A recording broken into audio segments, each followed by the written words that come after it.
Story number 1. My best friend and I have been close for years. We share everything with each other, from our deepest secrets to our wildest dreams. So, when she told me that she had been cheating on her long-term boyfriend for the past 2 months, I was shocked. At first, I didn't know what to say. I was torn between my loyalty to my friend and my friendship with her boyfriend. I knew that if I kept her secret, I would be betraying her boyfriend's trust. But if I told him, I would be betraying my friend's trust. After much thought, I decided to advise my friend to end the relationship. I told her that what she was doing was wrong and that she needed to come clean to her boyfriend. But she hesitated. She said that her family approved of her boyfriend and that she didn't want to disappoint them. She also said that she wanted to keep up appearances and maintain their newfound pride in her. Feeling conflicted, I expressed my guilt to her. I told her that her boyfriend was also my friend and that I was the one who introduced them. I couldn't bear the thought of betraying either of them. A few weeks later, her boyfriend approached me for help in choosing an engagement ring. He was planning to propose to my best friend and wanted my opinion on the ring. I panicked. I knew that if he proposed and my friend said yes, it would only make things worse. I immediately called my best friend and urged her to come clean before he proposed. She agreed to end things with the person she was seeing and asked for my assistance in supporting her boyfriend. I was relieved that she had finally come to her senses and was willing to do the right thing. So we went to the jewelry store together. I was helping her pick out a necklace for her boyfriend when I realized that I had left my phone in the car. I asked her boyfriend to go get it for me, not realizing the mistake I had made. When he returned, he was visibly upset. He had stumbled upon incriminating text messages my best friend had sent to me about her fling. Shocked by their contents, which hinted at further betrayal, I couldn't keep the truth from him any longer. Her boyfriend was understandably furious and promptly left. My best friend later called me, enraged and labeling me as the worst friend ever. She blamed me for shattering their relationship, causing immense pain to everyone involved, and deemed me a horrible person. Reflecting on the situation, I'm torn. Should I have kept my best friend's secret to prevent this painful fallout? Or was it my responsibility to expose her cheating, especially with her boyfriend considering marriage? I'm filled with remorse and questioning whether my actions were justified. While I never intended to destroy their relationship or hurt anyone, I understand the profound impact my words had. Story number 2. It was a dark and stormy night when my son came to my door, drunk, sick, and in tears.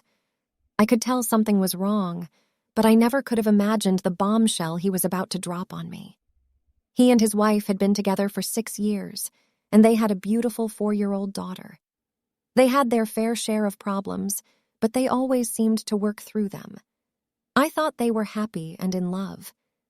But that night, my son revealed that his wife had been cheating on him for some time. During an argument, she finally admitted it, and he was devastated. He could hardly breathe, and I could see the pain etched on his face. I did my best to comfort him, but I knew this was going to be a long and difficult road. He was in no state to deal with his wife or her family, who had been calling nonstop since the news broke. The next morning, I answered her call, and she was angry that my son had left her with their daughter. She wanted to talk it out like adults, but I knew my son needed time to process everything. I told her that he would contact her when he was ready, but she didn't take it well. She hung up on me, and her family started calling, begging me not to let my son leave them. But I knew my son wasn't abandoning his family. He was hurting, and he needed time to heal. It had only been 3 days, and he hadn't run away. I intended to help him deal with this, but I also knew that this was going to be a long and difficult journey. As the days went by, I watched my son struggle with his emotions. He was angry, hurt, and confused, and I didn't know how to help him. His wife and her family continued to call, but I knew that my son needed space to heal.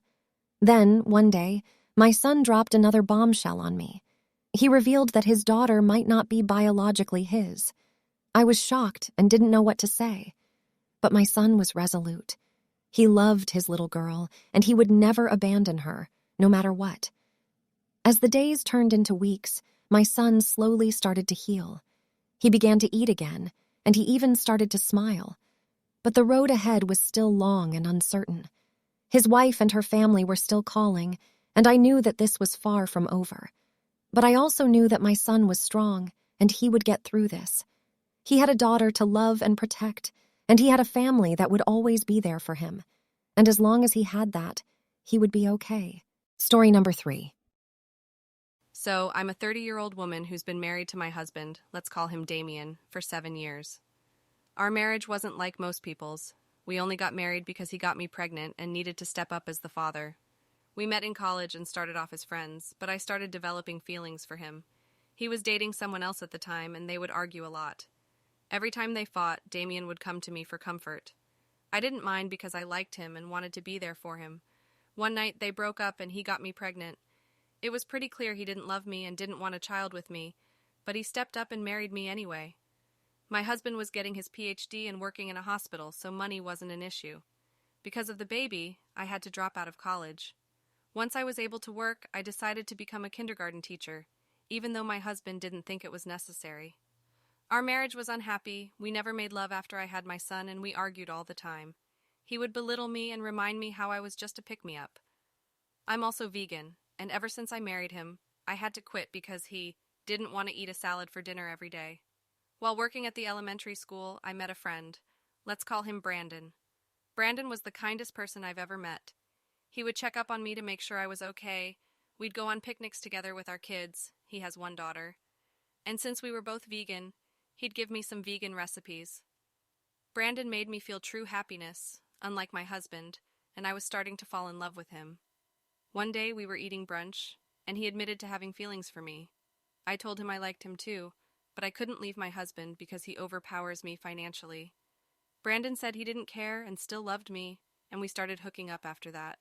One night, me and Damien did the nasty for once, and I got pregnant. I wasn't happy, but he was overjoyed. I felt guilty because I realized how much of a shit partner he was and fell out of love with him. Out of guilt, I admitted to him that I cheated on him, and of course he wanted a divorce. He was angry, even though he's never shown any love to me. He also didn't believe the baby was his, and understandably asked for a DNA test once the baby was born. We got a divorce, and Brandon let me move in with him and his daughter. Given Damien's wealth, the courts gave him full custody of our son, and I had visitation. Once my daughter was born, we got the DNA test, and Damien found out she was his. He also demanded custody of her, but I just gave him visitation. Now that my life has settled down, I decided to tell my friends and family about this, and they all called me the TA. So, AITA? Story number 4. This story goes way back to 2017, so get ready for a long one. I met this guy in 2013 when I was 13 and he was 17. We started dating after becoming best friends. I was head over heels for him, and he made me feel all warm and fuzzy inside. He lived in a different town, but he visited me often. The first year was great, but then things started to change. Looking back, there were some red flags that I should have paid attention to. First, he asked me to marry him after only a week of dating. Obviously, I said no because I was too young. Second, he lied about his age and told me he was 15 when we first met. Third, no girls his age were interested in him. My mom found out about us dating and grounded me for the first time ever. She even threatened to call the cops on him if he ever saw me again. He didn't talk to me for a month, but I eventually convinced him that my mom would warm up to the idea of us dating. We kept our relationship a secret, and only a few people knew about us. He didn't want me talking to guys, including my dad and brother, because they were male. He also didn't want me talking to my friends because he thought they were whores and couldn't be trusted. He didn't want me wearing skinny jeans, shorts, tank tops, or anything tight. He didn't want me playing sports because he thought the uniforms showed too much skin. I did those things anyway because I loved playing sports and thought his rules were ridiculous. He beat me up for small things, and sometimes because I didn't want to have sex. He'd get mad and hurt me, then ask again, so I'd say yes because I didn't want him to hurt me again. He'd apologize and promise to change, but he never did. He told me he couldn't live without me, and we had some great times together, but it sucked that we couldn't be seen in public. Fast forward to 2017, I found out he was seeing someone else, and I was shown proof. He denied it, but I knew he was lying. I moved on to another guy and made sure he saw me with him when he came to town. He saw me kissing the other guy, and he immediately texted me, threatening to kill me and my new guy. He said he was done with me, but he still messages me to this day, saying he misses me and still loves me. Someone close to me said I was an asshole for doing what I did, but I wonder if I'm really the asshole here. Thank you so much for watching. If you enjoyed this video and want to see more thought-provoking stories like this, make sure to hit that subscribe button and turn on the notification bell so you never miss an upload. By subscribing, you'll become a part of our community where we dive into complex human experiences, discuss moral dilemmas, and explore the depths of empathy. Join us on this journey of self-reflection and understanding. Don't forget to leave a comment down below with your thoughts on today's story, and feel free to suggest future topics you'd like us to cover. Remember, subscribing is the best way to stay connected and never miss out on the captivating stories we have in store. Thank you for your support, and we can't wait to have you as a valued member of our community. Until next time.